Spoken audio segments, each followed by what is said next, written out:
জাহাঙ্গীরনগর বিশ্ববিদ্যালয় 2024-25 শিক্ষাবর্ষের আবেদন তুমি তোমার ফোন থেকে কিভাবে করবা। অনেকেই রিকোয়েস্ট করছে যে ফোন থেকে আবেদন কিভাবে। আমি মূলত ল্যাপটপ থেকে দেখাই। তো ল্যাপটপের আবেদন এবং কি তোমাদের ফোনের আবেদন সেম প্রসেস। জাস্ট তোমরা গুগল ক্রোমে আসবে। এই যে গুগল ক্রোমে আসে তোমরা টাইপ বারে মূলত সার্চ করবা JU স্পেস এডমিশন লিখে সার্চ করবা। সার্চ করার পর মূলত আমাদের প্রথম যে ওয়েবসাইটটা আসবে, তার আগে এখানে একটা কথা বলে রাখি যে তোমরা মূলত এই যে 3 ডট গুগল ক্রোমের এখানে এসে 3 ডট লাইনে ক্লিক করে মূলত ডেস্কটপ সাইট করে নিবা। তো ডেস্কটপ সাইট মূলত করে নিবা। তো ডেস্কটপ সাইট করার পর মূলত তোমরা আবেদন করবা। টাইপ বারে মূলত আমরা সার্চ করব JU এডমিশন। তো প্রথম যেই ওয়েবসাইট আসবে সেই ওয়েবসাইটে মূলত আমরা ক্লিক করব। তো ক্লিক করলে আমাদের মূলত এরকম ইন্টারফেস আসবে। এখানে তোমাদের 5টা ধাপ অতিক্রম করতে হবে। যে নাম্বার 1 ন্যূনতম যোগ্যতা যাচাই, নাম্বার 2 মোবাইল নাম্বার যাচাই, নাম্বার 3 ছবি এবং স্বাক্ষর আপলোড, এবং চতুর্থ নাম্বার হচ্ছে ফি প্রদান। তো পঞ্চম ধাপ হচ্ছে প্রবেশপত্র। পঞ্চম ধাপের ক্ষেত্রে তোমার প্রবেশপত্র ডাউনলোড শুরু 2 ফেব্রুয়ারি 2025, আর তোমাদের আবেদন গ্রহণ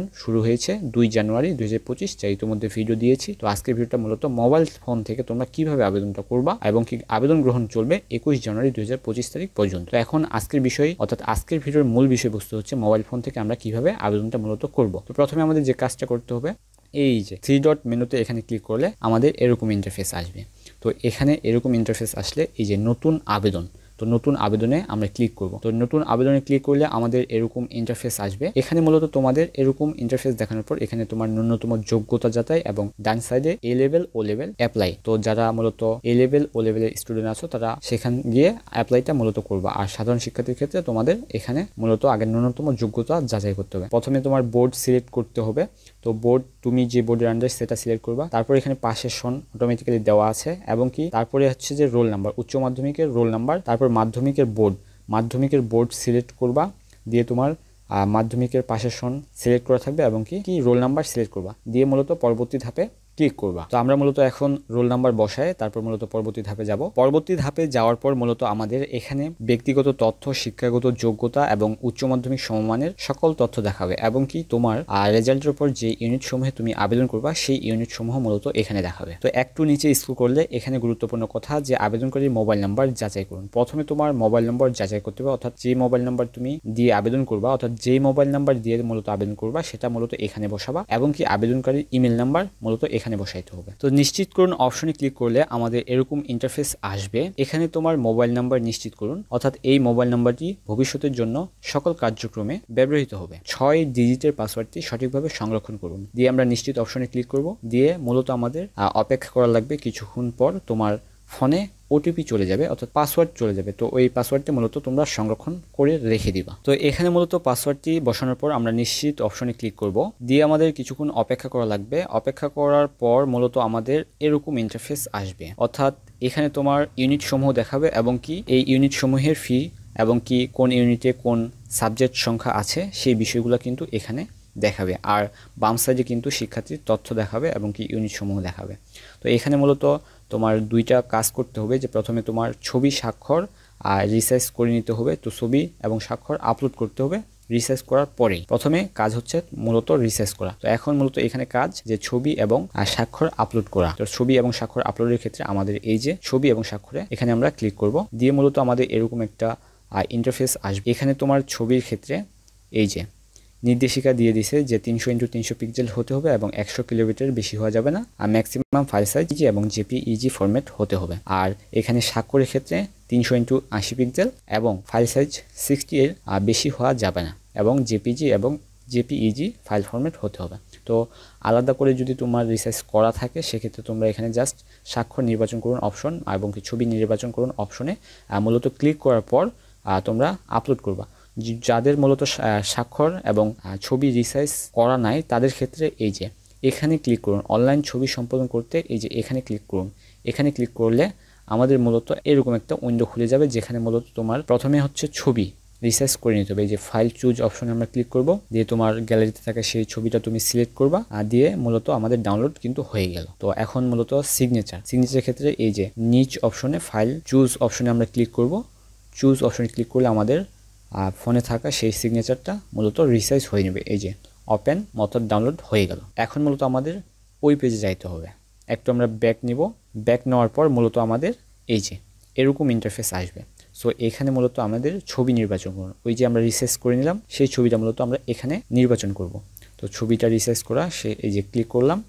ক্লিক করার পর আমরা আমাদের স্বাক্ষর নির্বাচন করুন অপশনে ক্লিক করতে হবে। স্বাক্ষর নির্বাচনকে ক্লিক করার পর মূলত আমাদের এই যে সংরক্ষণ অপশনে সংরক্ষণ অপশনে চাপার পর মূলত আমাদের এরকম ইন্টারফেস আসবে, অর্থাৎ এই যে ছবি সম্পূর্ণ হয়েছে, ছবি আপলোড, স্বাক্ষর আপলোড সম্পূর্ণ হয়েছে, এরকম ইন্টারফেস আসবে। তো এখন মূলত কাজ হচ্ছে তোমার ইউনিটের ফি প্রদান করা। তুমি যে ইউনিটের মূলত আবেদন করবা সেই ইউনিটের ফি প্রদান করতে হবে। এখন একসাথে তুমি এখানে জয়টা ইউনিটের আবেদন করবা, সেক্ষেত্রে তোমার একসাথেই কিন্তু সেই আবেদনগুলো হয়ে যাবে। অর্থাৎ তুমি যদি চাইলে বি ইউনিটের আবেদন করতে পারো, এখানে সি ইউনিটের আবেদন করতে পারো, ডি ইউনিটের আবেদন করতে পারো, অর্থাৎ আমাদের মূলত আবেদনটা হয়ে যাবে। তো এখন মূলত কাজ হচ্ছে ছবি এবং স্বাক্ষর আপলোড দেওয়ার পর মূলত তোমার ইউনিট সমূহের ফি প্রদান করা। তুমি কোন ইউনিটে আবেদন করবা সেই ইউনিটের ফি প্রদান করতে হবে। তো ক্যান্ডিডেট যেহেতু সি ইউনিট আবেদন করবে, সেক্ষেত্রে এই যে ফি প্রদান ইউনিটে আমরা ট্যাপ করব, অর্থাৎ চাপবো, দিয়ে মূলত আমাদের এরকম ইন্টারফেস আসবে। অর্থাৎ এখানে তোমার প্রশ্নপত্রের ভাষা নির্বাচন এবং এখানে সি ইউনিট সমূহের মোট টাকার পরিমাণ দেখাবে। তুমি কোন ভাষায় পরীক্ষা দিতে ইচ্ছুক সেই ভাষাটা মূলত সিলেক্ট করবা। তো ক্যান্ডিডেট যেহেতু বাংলা ভাষায় পরীক্ষা দিবে, অর্থাৎ ভর্তি পরীক্ষা দিবে, সেক্ষেত্রে আমি বাংলা সিলেক্ট করলাম। দিয়ে মূলত এই যে সহজ পে এখানে মূলত আমরা ট্যাপ করব। দিয়ে মূলত আমরা নিশ্চিত অপশনে ক্লিক করব। কোনো ধরনের কাটাকাটি করা যাবে না।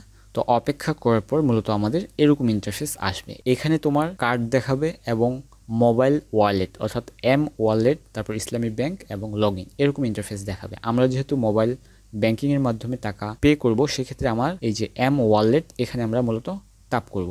এখানে ট্যাপ করলে আমাদের বিকাশ, নগদ, রকেট, উপায় এছাড়াও অন্য মাধ্যম দেখাবে। তো আমরা যেহেতু বিকাশের মাধ্যমে ফি প্রদান করব, সেক্ষেত্রে আমরা বিকাশ চাপার পর মূলত আমাদের এই যে পে নাও অপশন আসবে। সো পে নাও অপশনে আমরা ক্লিক করব। তো একটু প্রসেসিং নিবে।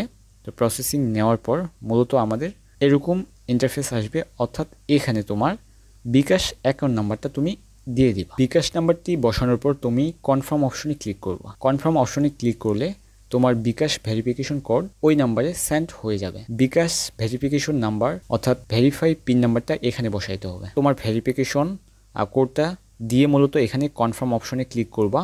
কনফার্ম অপশনে ক্লিক করলে তোমার এখানে বিকাশ নাম্বারের পাসওয়ার্ড দিবা, অর্থাৎ বিকাশের পিন নাম্বার এখানে প্রদান করবা। তো বিকাশ নাম্বারের পিন নাম্বার দেওয়ার পর মূলত কনফার্ম অপশনে ক্লিক করবা। কনফার্ম অপশনে ক্লিক করার পর ভেরিফিকেশন সাকসেসফুল এরকম ইন্টারফেস আসবে এবং কি কিছুক্ষণ অপেক্ষা করা লাগবে।